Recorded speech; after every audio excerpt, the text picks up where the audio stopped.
Hi scholars, hi parent. Recently we completed part of speech. We covered majorly things in part of speech. Now it's a very important topic we are now discussing and learning. It is called a tense.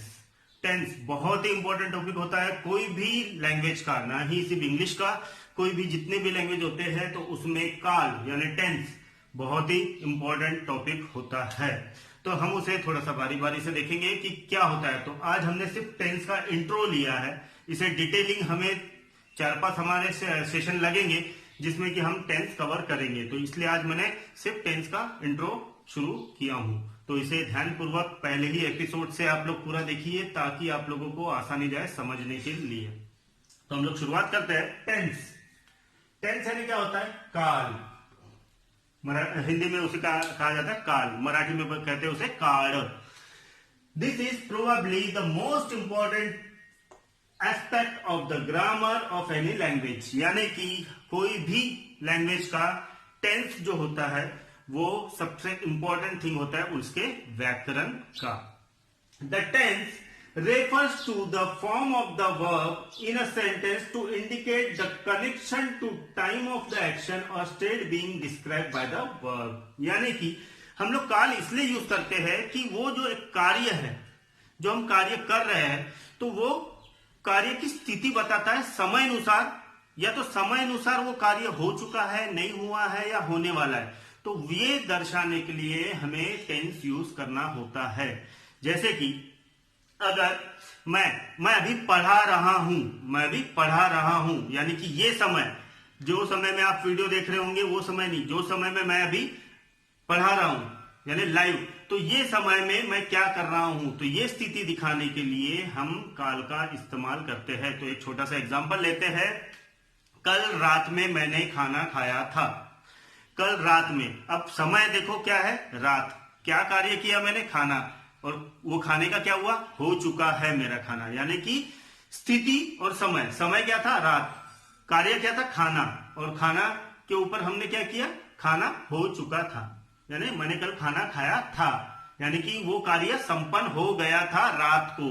तो यहां हमने समय और वो कार्य की स्थिति, ये दोनों को दर्शाने के लिए हमने वहां टेंस यूज किया। हम लोग रोज की जो हम लोग बातें करते हैं, जो भी हम बोलते हैं, तो उसमें हम लोग 100% टेंस का इस्तेमाल ही करते हैं। तो इसीलिए ये टॉपिक बहुत ही ज्यादा इंपॉर्टेंट हो जाता है कोई भी लैंग्वेज के लिए।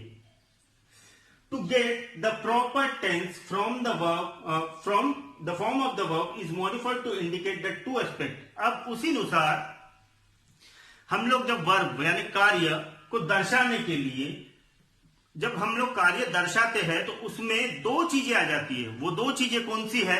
तो एक होता है टाइम फ्रेम, एक होता है टाइम फ्रेम और दूसरा होता है द स्टेटस। अगर टाइम फ्रेम यानी समय खंड, यानी कि कौन सा समय था वो कार्य होने के लिए। वो कार्य, जैसे कि मैंने एग्जांपल दिया आपको कि मैंने कल रात में खाना खाया, मैंने खाना खाया लेकिन कब? समय क्या था? कल रात। तो वो क्या हो गया? समय खंड यानी टाइम फ्रेम। तो दो चीजें होती है, the time frame in which the action और स्टेटस इज, यानी कि वो कार्य कौन से समय में किया गया है या करने वाले है या हो रहा है, तो वो जो समय है तो उसे ही कहा जाता है टाइम फ्रेम। स्टेटस, अब स्टेटस इसका विपरीत कि वो समय में वो कार्य की स्थिति क्या थी, वो कार्य वो समय में हो चुका था कि अधूरा था या तो होने वाला था। जैसे कि कल मैं बाजार जाऊंगा, अब कल यानी एक समय है, अब बाजार जाऊंगा। अब मैं कल बाजार गया था क्या? नहीं। जा रहा हूं क्या? नहीं, जाऊंगा। तो यानी कि वो जो कार्य है जाऊंगा वो होने वाला है वो समय में, यानी कल मैं बाजार जाऊंगा। कल एक समय है और उसमें मैं क्या बता रहा हूं कि मैं बाजार जाऊंगा, यानी कि वो कार्य की स्थिति अभी पूरी नहीं हुई है, यानी होने वाली है। तो इसलिए उसको कहा जाता है द स्टेटस। तो इसी हिसाब से हमने पहले थोड़ा सा और विस्तार पूर्वक इसको लेने के लिए टाइम फ्रेम को और स्टेटस को, तो मैंने क्या किया हूं, थोड़ा सा और ज्यादा उसको विस्तार पूर्वक लिखा हूं। तो उसको हम बारी बारी से देखेंगे। टाइम फ्रेम यानी हिंदी में कहा जाता है समय खंड। very important function of the action verb is its changing form with the reference to the time frame of the denoted action. यानी कि समय के अनुसार वो कार्य का यानी कार्य यानी वर्ब क्रिया, वो क्रिया को हम लोग चेंज करते हैं कार्य के समय खंड के अनुसार। हमें क्या करना होता है, हमें समय कैसे पता लगेगा कि क्या हुआ था, कैसा हुआ था, तो हम क्या करते हैं, क्रिया को चेंज करते हैं। जैसे कि मैंने क्या कहा था, कल मैं बाजार जाऊंगा, कल मैं बाजार गया था, आज मैं बाजार जा रहा हूं, यानी क्या, गया था, जा रहा हूं, जाऊंगा। तो मैंने क्या किया, अपने कार्य को मॉडिफाई किया, जा रहा था, आज जा रहा हूं और कल जाऊंगा। तो ये जो तीन चीजें मैंने वर्ब में चेंज किया हूं, जाना तो कॉमन एक वर्ब है, लेकिन उसके साथ मैंने क्या किया हूं, छेड़छाड़ किया हूं कि गया था, जा रहा हूं और जाऊंगा। तो ये जब हम चेंजेस करते हैं टाइम फ्रेम में, तब ये कहलाता है टाइम फ्रेम, यानी समय अनुसार वो चीज की स्थिति, समय अनुसार। यानी कि अगर आने वाला कल है तो जाऊंगा, अभी का समय है तो जा रहा हूं, कल का समय था तो गया था। तो यह होता है time frame. By changing the form of the verb, we can indicate whether the action is being done or has been completed or it is yet to be done. यानी कि जो मैंने अभी आपको समझाया, समय अनुसार वो कार्य हो चुका है, होने वाला है या हो रहा है।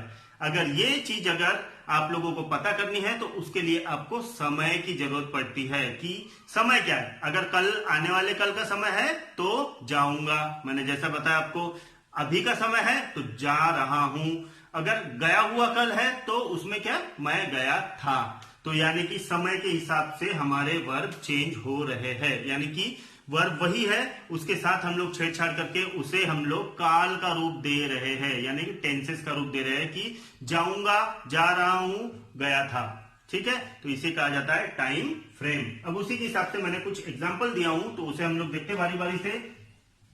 Ramesh goes to school, Ramesh school जाता है, रमेश स्कूल जाता है।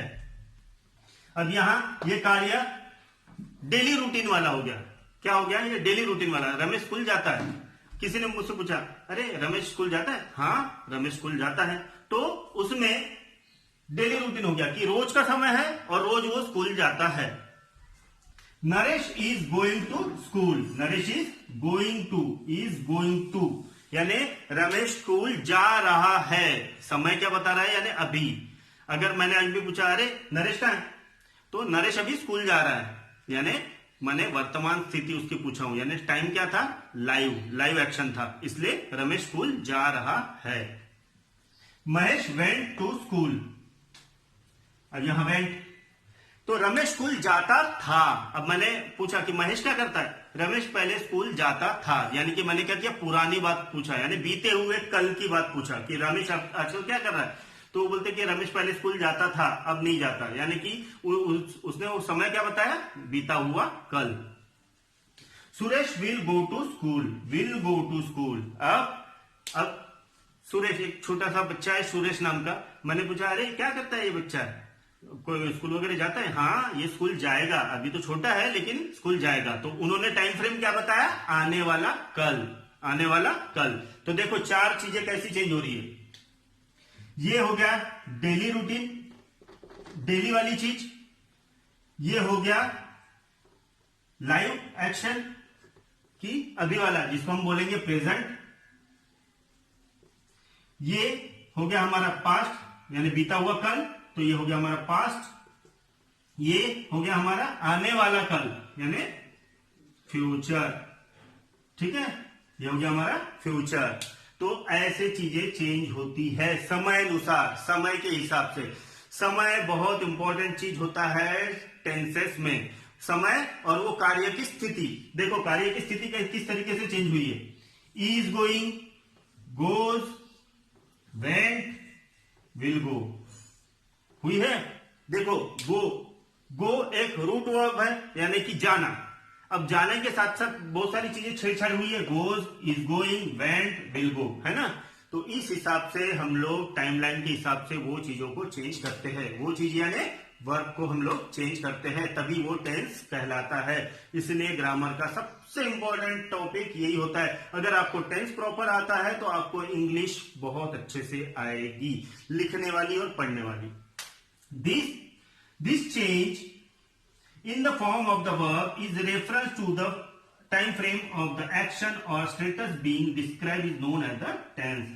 यानी कि इस तरीके से दर्शाने वाले वर्ब को और समय को ही टेंस कहा जाता है। वो समय में वो कार्य की क्या स्थिति थी, अगर ये जानना है तो इसके लिए कहा जाता है कि टेंस। उसे क्या कहा जाता है, काल, वो होता है टेंसेस। तो इसे हम लोग विस्तार पूर्वक हर एक एपिसोड में देखेंगे।